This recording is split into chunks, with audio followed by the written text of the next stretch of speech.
Hello, dear listener and fellow travelers, and welcome once again to Raven Insight. I'm Lyons, your host to this channel, and this is a place where we come to speak about higher consciousness, the journey to get there, what does it mean for us, and you all get the chance to see me go through the process myself, because even though I'm on the journey, I'm not yet through the journey, so you can see my struggles so you don't have to go through them.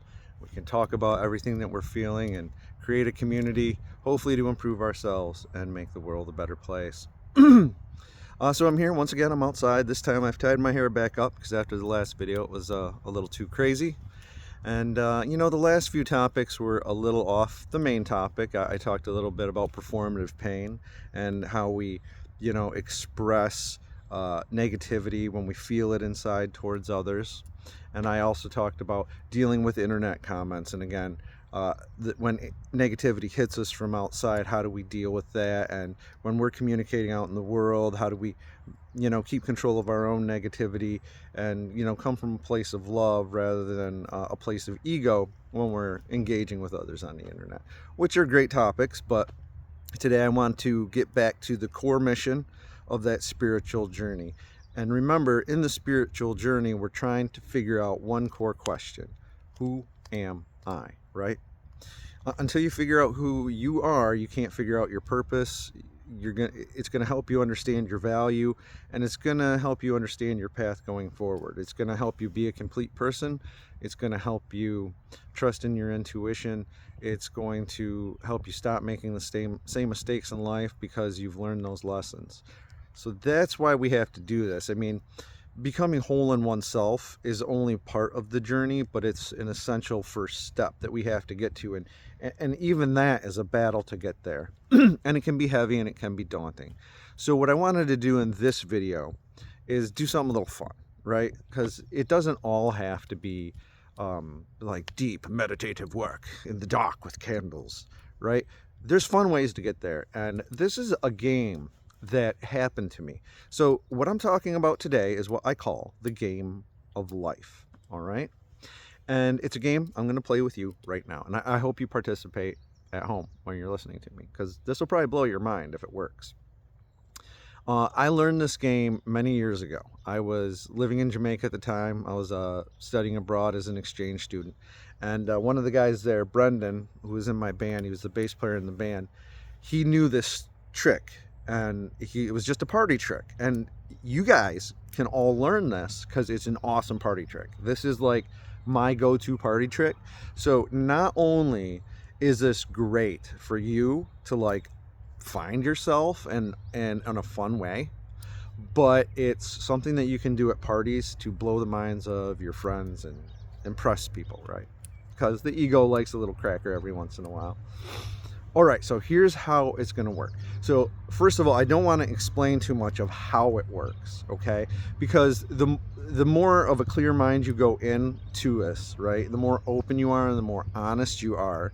And you're at home right now, and I can't hear your answers. So be real honest with yourself, right? When you're doing this in public at a party, people might not be as open, so it might not be as effective. You want to try it with a really extroverted person first who's like going to be really gabby about it, okay? But you really want people to fill in the details. And this is how it's going to work. And then once I go through the story, I'll explain what it all means, and then I'll explain how it all works, okay? But let's get going. This is the game. This is how it's going to work. I'm going to tell a story, and you're going to help me. All right. And the way you're going to help me is I have a broad outline of a story. I have the skeleton, I have the structure, I have the spine. And you are going to fill in, flesh out all the details. Okay. And so when I ask you to, write down some details, jot it down in a notepad or on the computer, or just make a mental note. Just remember your answers. Okay. All right. Ready to start? Here we go. This story starts in a cave of all places. Now, this is the first thing I want you to do. Describe the cave to me. What's this cave look like? What's the temperature in the cave? Is it dark in there? Is it light in there? What's it like in there? Do you feel comfortable in there? Do you want to leave there? Like, what are your thoughts about this cave? Just let me know. And just take a minute to write that down. Then after that, I want you to tell me, is there any way out of this cave? And if so, what does that look like? And do you choose to go out, or do you stay in the cave? What do you do? If you do choose to go out, is it hard to get out, or could you just walk out? Like, what's that like? So let me know, what's the cave like? Is there a way out? And do you choose to go out? And if you do choose to go out, is it challenging? So that's the first thing I want to know. Now, let's say, no matter what you've responded to previously, I'm going to force you out of that cave, okay? Now you're out of the cave, bang, you're outside the door, you're outside the hole, you're outside the opening, however that was featured, you're now outside and you're looking around you. What do you see? Tell me what you see. What's the first thing you see when you look outside that cave? What's the environment like? What climate are you in? What's around you? What's the air smell like? What do things look like? What does that look like? Let me know. What do you see? Okay. Got it? All right. Next thing I want you to know is there's some sort of path or a road or a trail or something up ahead. Could you describe that for me? What is this path or road or whatever made out of? Is it a road? Is it a highway? Like, what is it? There's some kind of a path. There's some sort of way you can go forward. What does it look like? Is it rocky? Is it windy? Is it straight? Is it paved? Like, what is it? What kind of a road, and what's it look like? Describe it as best as you can. Describe this road. Describe this path.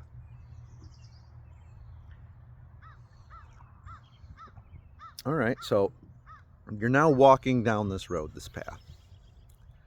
And as you're doing this, first thing you come across, you notice on the ground, there's a key. Can you describe this key to me? What's the key look like? How do you feel about the key? What do you do with the key? Do you just leave it there? Do you pick it up? What do you do with it? Just think about this key. Think about what it looks like, and think about what you do with it. Then you walk on down the road. The next thing you come to is a cup laying on the ground. Again, just like the key, I want you to let me know how you feel about this cup. What does the cup look like? How does this cup make you feel? What style of cup is it? And lastly, do you keep it with you? Yes or no? Then you continue down the road a little further. And the next thing you know, you come across a man. Now, I want you to describe this man. What does he look like? In as much detail as you can. Tell me about this man. And tell me, do you interact with this person, or do you not interact with this person? So after you pass by your interaction or lack thereof with this man, right, you continue on down the road. The next thing you know, you come across a bear. So the bear comes in the road in front of you. What do? What happens? And describe the bear. Think about that. What do you do when that bear comes out? Okay? Anyways, after a little while, the bear goes. And you can continue on down the path. We're almost done. Only a few more. And I'll tell you what this all means. Continue on down the path. And as you continue on down the path, the next thing you know, you come up around 5 containers of water. Now you're very thirsty at this point because you've been traveling a long way from the cave, down the path, through all these objects you've seen, the man you passed, the bear, and all this way. So you are kind of thirsty. Do you do anything with those 5 containers of water? Yes or no? And if you do, what do you do with them? Think about it in detail. Exactly how you would handle the situation. Your answer. All right? Very well. So now we're going to move on. As you go down the road, the next thing you know, you come to a river, and the road comes right up to that river. And to continue on, you see you have to get to the other side of this river. So how do you do it? Do you do it? Do you jump in? Do you swim in? Do you work your way around? Do you try to find a bridge? Like, how do you get to the other side of the road? How do you navigate this water? I want you to know, how do you navigate that rushing water, that river? What do you do? And what does the river sound like? I said rushing, but I mean, yours could be placid. I don't know. I just live on a river, so it's often rushing. It makes me think of that. But like yours might be placid, yours might be tranquil. Like, so tell me, what does your river look like? And do you swim in it, or do you work around it, or do you navigate it, or do you just stay on the bank? Like, what do you do? Anyway, I don't know what your answer is, but let's just assume that you got to the other side of the water, okay? And the path continues from there. The next thing you know, you come across a giant wall blocking your path. And it goes in either direction as far as you can see. So what do you do? Describe this wall. What does it look like? And do you do anything with the wall? Do you try to climb it? Do you try to work around it? Like, what do you do?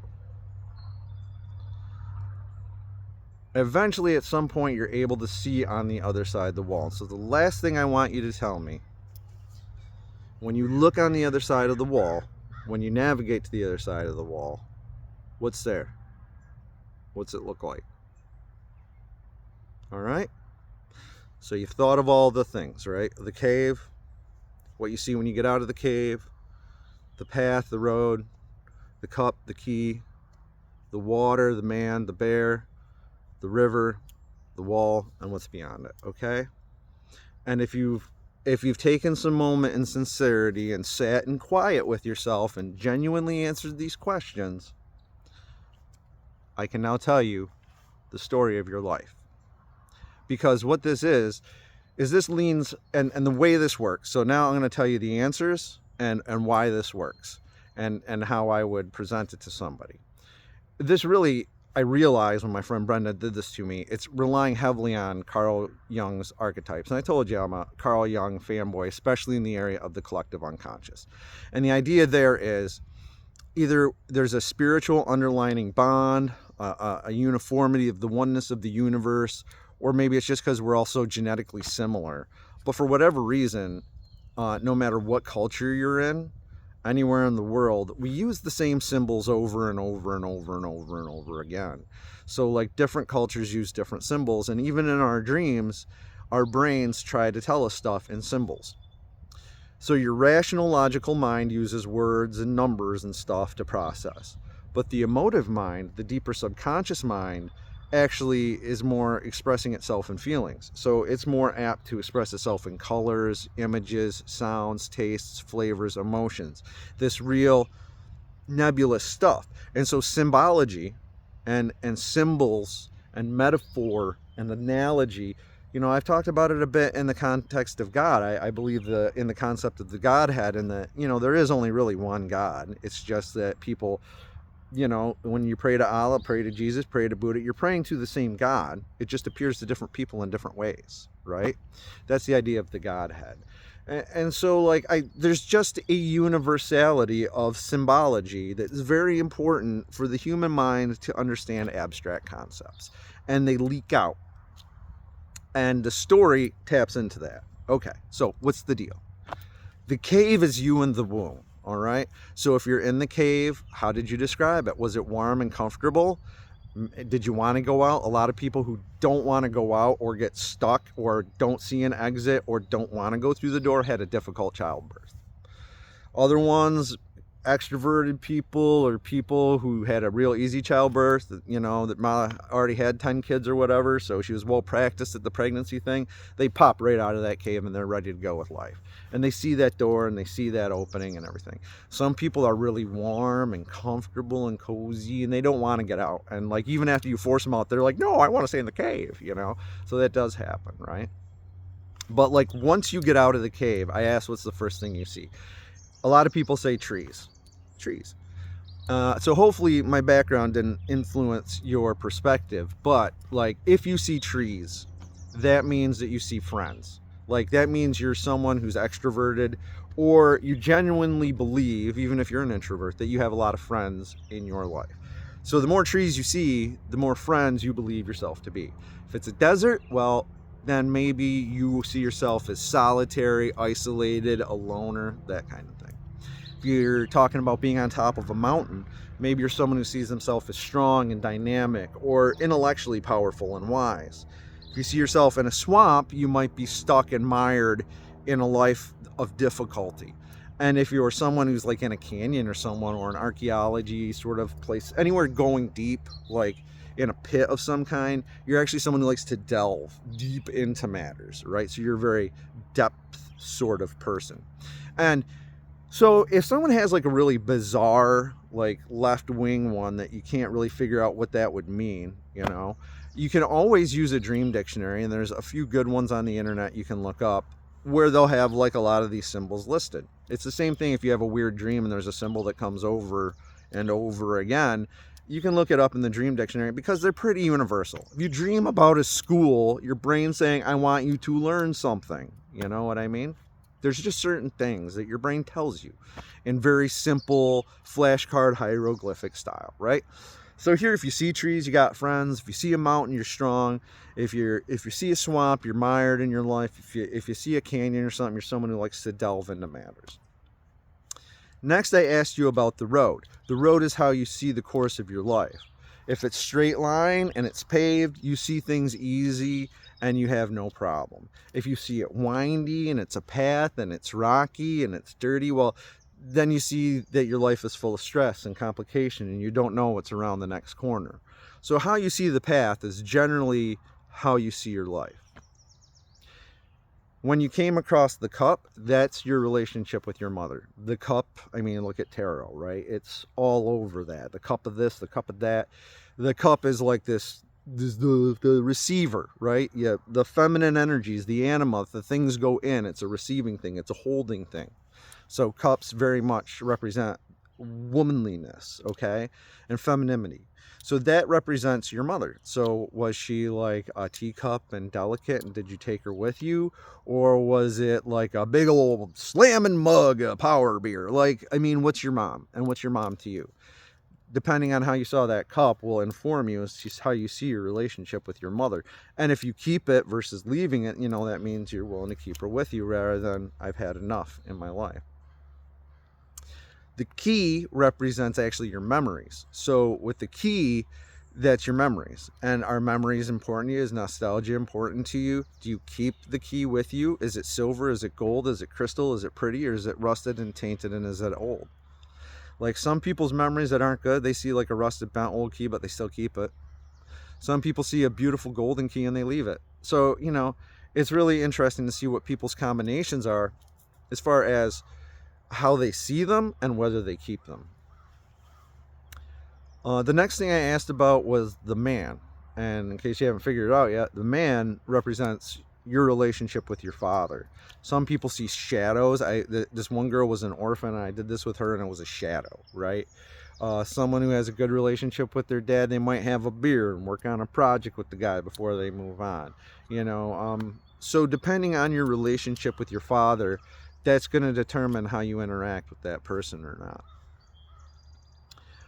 When you come across the bear, that represents the problems in your life and how you are able to deal with your problems or not deal with them. When I did the story, I just laid there because I played dead, because that's what you're supposed to do when a bear's there. But I had to go deeper. It's not that I was trying to lay down and avoid my problems.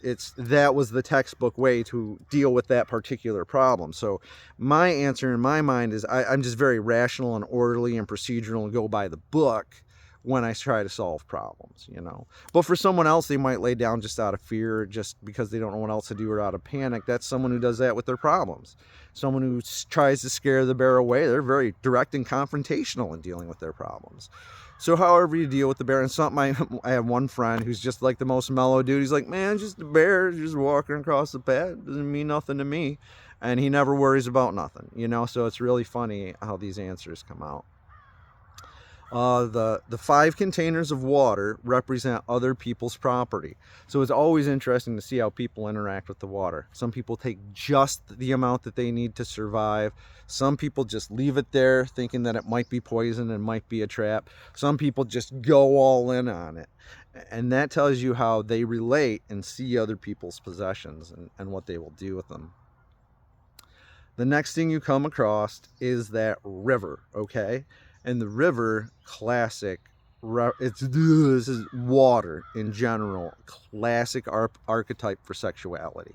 Like even in like Eastern philosophy, like that chakra region, or when you're talking about your body and elements, that genital area tends to be fluid, right? That's the water element. You might have fire up here, wind up here, right? The base is earth, but that middle area is liquid. And so we very much see, and there's a lot of juices down there, right? Not only for sex, but like for, you know, defecation, urination, like that area of the body is very juice oriented, okay? So there's a lot of symbology that comes with water for that. If you're dreaming about water a lot, you're having sex dreams. Me, I do. I dream about being on a boat or surfing and all this stuff all the time. And I love it, but I'm very comfortable in my sexuality too. So if for me, it's like calming, and I always have good dreams because of it, you know? But when people come to this river, you'll see some people that see it as rapids and scary, and some people see it as tranquil and nice and hop in and just swim to the other side, which is what I did because I'm a swimmer, you know, and it's fine for me. I don't care. I live on a river. I'll plop right in. I didn't even think twice about it. But for somebody else who I knew who actually had a lot of sexual dysfunction, they just saw rapids and jagged rocks, and they're like, I ain't going in there at all, and they stayed on the bank, you know.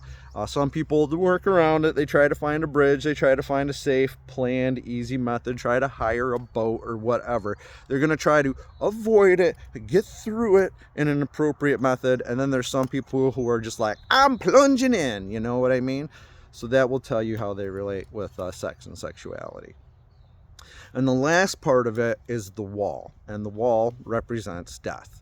And how you manage that wall, how you see that wall, how that wall speaks to you, that represents the moment of your death. And when you look over that wall, that's how you see the afterlife. For me, I just saw more of the same, you know, but maybe it's because I believe in the samsara cycle of reincarnation, and I'm stuck on it, so I just know I'm coming back, you know. Other people see beautiful castles. Other people see this. I actually did this with my daughter, and what was really interesting is when she started the path at the beginning, she said that it was a path to this village, and when you saw beyond the wall, it was the village. So like it was kind of like her mind from the beginning was always sort of focused on what happens after the end, which is pretty metaphysical, you know, for an 11-year-old, but there you go. Anyway, that's the story of your life game. So if you're doing this with your friends, you've just seen how I've done it. You can practice it a few times. As people answer, you look up different weird ones in the dream dictionary, and after a while you start memorizing what these are. And it's great because you don't need cards, you don't need dice. You just talk it out with people. But it's a great icebreaker because if you want to get to know someone really fast and you tell this story with them, it kind of blows their mind because you're sneakily getting inside their deepest, darkest areas without them knowing, because it's a game, because you've disarmed them, right? And I really hope that you took the time at home to try this exercise out and wrote some stuff down and said, wow, this is pretty weird. What does this mean for me? Well, guess what? You can now use this as part of your spiritual journey to answer that question, who am I, right? And this shows you that it doesn't all have to be the serious meditation with the candles and the incense and the whole 9 yards on the top of the mountain or deep in the cave. Like, enlightenment happens at the funniest and weirdest of times as long as you're open to it. And one of the things that I learned in my spiritual journey as I started it, and I was really asking for answers, the universe kept telling me to play. Like, there is such a need for play. Like, that's how children learn. That's how children grow. And remember how I've been talking about, if you're not growing, you're dying. growth is life, and there is no growth without suffering. So the suffering of the world that goes into that growth, there's all a purpose for it. They're lessons. It's not torture, but it's how you grow and you become stronger. But it doesn't all have to be miserable. Kids learn and grow through play. And guess what? You can too. You just got to say, what if? You know? And I'll tell you a really neat example of this. A buddy of mine does ceramic engineering, material science. And when he was in graduate school, he hung out with these guys in the lab. My buddy's really smart and he has a really good job. He's a foremost expert in his field, and he does okay. But he works for a company, and he's a company man, and he gets a company salary, and he does the company thing, right? But he was a good boy who always did things the right way. Meanwhile, he's working in a lab with two jackass lab assistants, right? And they're always goofing around, making a mess. And there's this huge mess of silica, mud, stuff all over the tables and the counters. And these guys had to clean it up. And they had this big old sponge. So they're mopping it up. And the sponge is now soaked with this silica slurry, right? And rather than wring it out in the sink, rather than throw out the sponge, these jackasses said, you know what would be funny? What if we just threw this in the kiln? And they did. And you know what happened? All the sponge material burned off, of course, because it's just sponge material. But the silica formed into a ceramic. And the ceramic shape that was created was like the negative space shape of the sponge. So it was partially porous, but it was mostly this silica, like ceramic thing, right? And then as it turns out, this is the perfect thing to use as a filter for industrial smokestacks and everything else. So these guys accidentally invented this major industrial filter, patented it, millionaires. Not by doing the right thing, but by messing around through play. And so don't be afraid to discover yourself through play. It doesn't always have to be serious. And in fact, life wants us to lighten up and be happy and have fun and make a joke. And remember the happy Buddhas? They're always smiling, you know. Get to there, because it's the joy of life and living. It's not always constant happiness, but sometimes you laugh at the absurdity of the world. Once you know the truth and you're aligned to it, and you realize that you live in absurdity, rather than being frustrated by it, get to laugh at it a little. Well, anyways, that's all I had for you today. I wanted to just do a little one and a fun one. The weekend's coming. And I hope you all get out there and have a great time, have a great weekend. But I hope you all come back here and spend a little more time with me, because I love it so much when you come here. You mean everything to me. To my subscribers, thanks for coming back. To new time listeners, I hope you liked it, and I hope you become a subscriber and come back.